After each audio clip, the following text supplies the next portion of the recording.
friends, welcome to my channel again.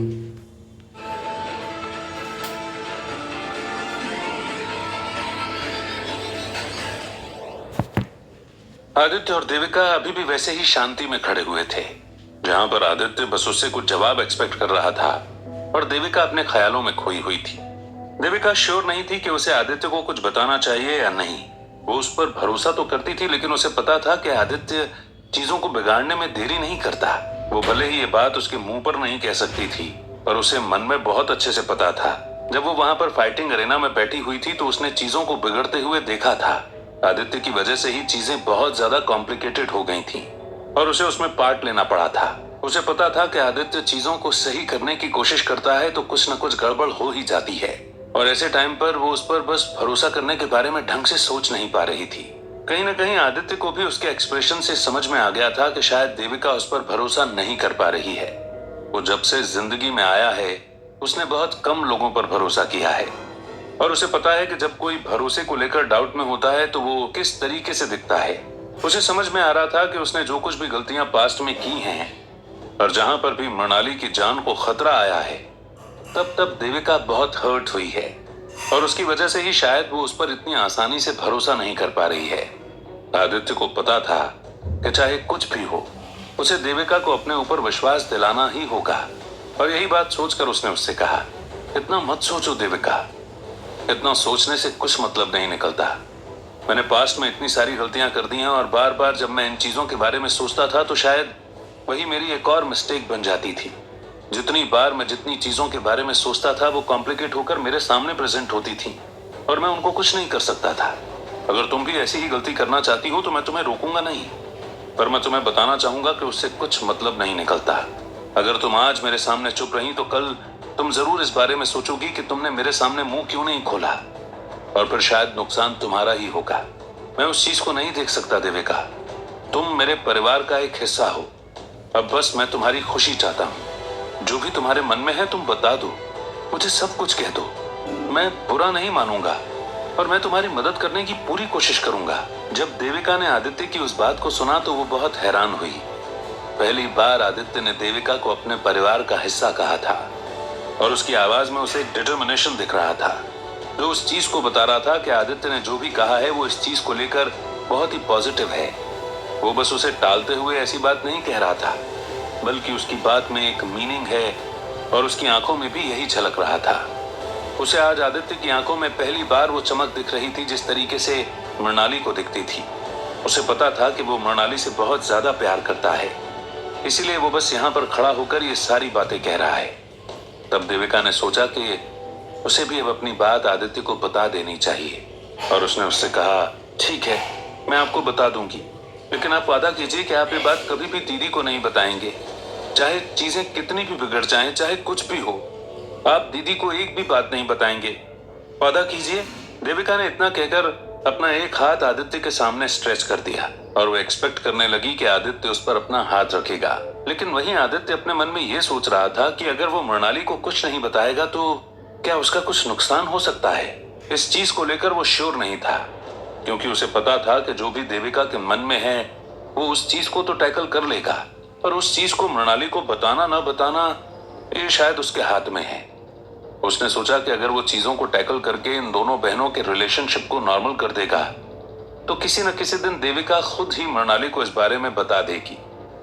यही बात सोचकर उसने अपना हाथ देविका के हाथ पर रखा और उसे कहा, ठीक है देविका, मैं वादा करता हूं कि जब तक तुम नहीं बोलोगी या तुम खुद नहीं चाहोगी, मैं मृणाली को एक भी बात नहीं बताऊंगा।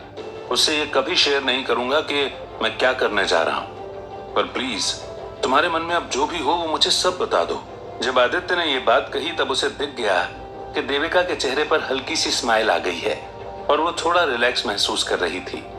तब वो वहीं पर खड़ा रहा और देविका पलटकर विंडो की तरफ खड़ी हो गई और वहां से बाहर देखने लगी।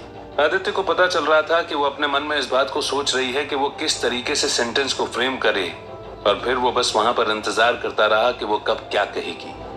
तब कुछ देर बाद ही देविका ने फाइनली कहा। बात शायद उसी दिन से शुरू हुई थी जब माँ ने दीदी को कंपनी में से निकाल दिया था।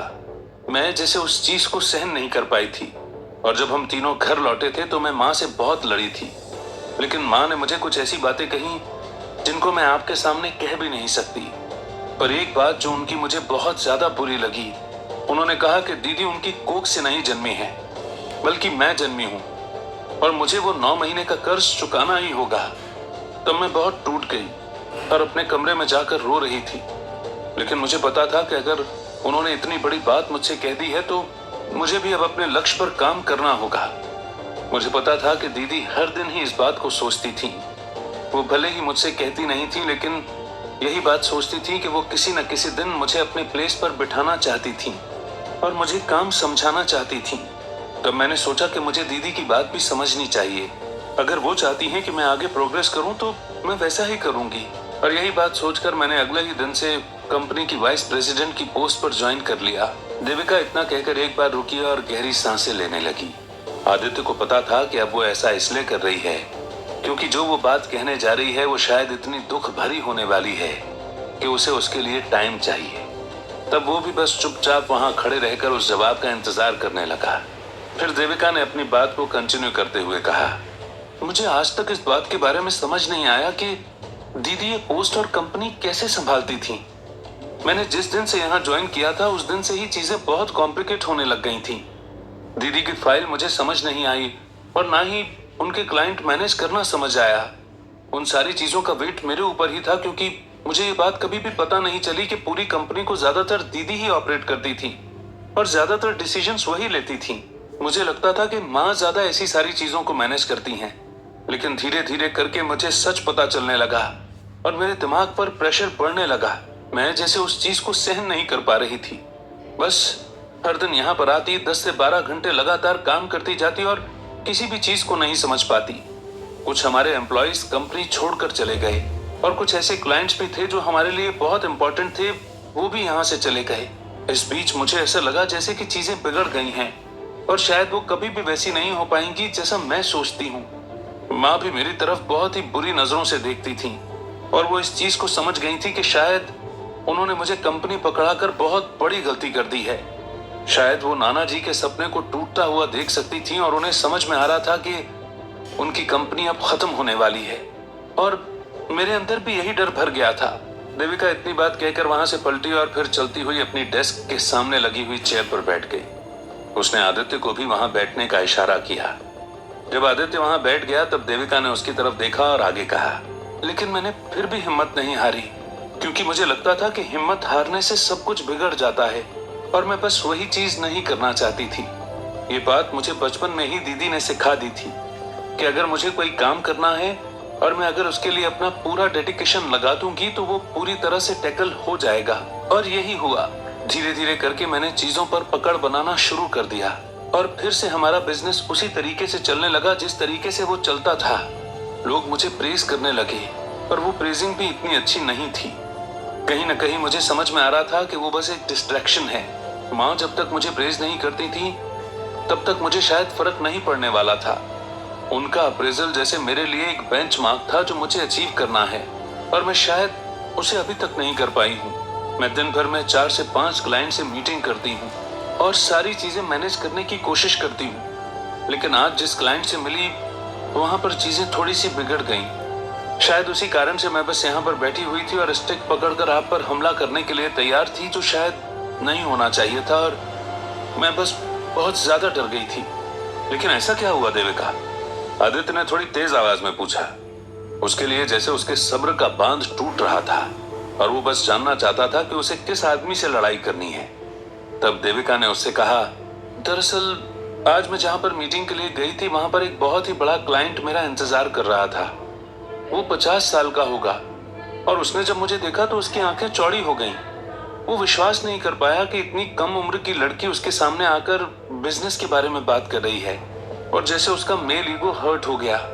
वहीं पर मैं अपना काम बहुत अच्छे से होने की चीज एक्सपेक्ट कर रही थी और सारी चीजें करने की कोशिश कर रही थी, लेकिन धीरे धीरे वो मेरे करीब आया और उसने मेरी थाई पर हाथ रख दिया। इस चीज को मैं सहन नहीं कर पाई और मैंने जल्दी से उसका हाथ झटक दिया और मैं वहां से खड़ी हो गई। तब मैंने उसे परवर्ट और बहुत सारी ऐसी बातें बोल दी जो शायद मुझे नहीं बोलना चाहिए था। जब उसने मेरी सारी बातें सुनी थी तब उसने मुझे धमकी दी कि वो कंपनी को बर्बाद कर देगा और उसके साथ ही वो रात में यहाँ पर आकर मेरे साथ जबरदस्ती करने की कोशिश करेगा। मुझे पता था कि अगर वो यहाँ पर आएगा तो मैं उसे मार दूंगी और इस चीज को अपने घर तक तो बिल्कुल भी नहीं पहुंचने दे सकती। माँ के सामने जैसे ही ये बात आएगी तब वो बहुत ज्यादा निराश हो जाएंगी और मैं बस ऐसा बिल्कुल भी नहीं चाहती थी। इसलिए मैं यहाँ पर इस तरीके से तैयार खड़ी हुई थी और उसका इंतजार कर रही थी, क्योंकि मुझे पता था कि अगर वो अभी आ जाएगा और मेरे साथ जबरदस्ती करेगा तब भी मैं इस कंपनी पर कोई आंच नहीं आने दूंगी और मैं हमेशा इसे सिक्योर करके रखूंगी। इतनी सब बातें कहकर देविका ने फाइनली अपनी बात कंप्लीट की और फिर वो अपनी डेस्क पर रखे हुए एक पानी के ग्लास को उठाकर उसे पीने लगी। आदित्य बस उसके चेहरे को ही देख रहा था। उसे समझ आ रहा था कि पिछली जिंदगी में जिस भी आदमी ने उसके साथ बदतमीजी करने की कोशिश की थी वो शायद इस जिंदगी में वापस आ चुका है और उसे बस उससे लड़कर सारी चीजों को खत्म करना था। उसने सोचा कि चाहे कुछ भी हो वो देविका को अपने परिवार का हिस्सा बनाकर ही रहेगा और अपने परिवार को सिक्योर करना ही उसकी डेस्टिनी है।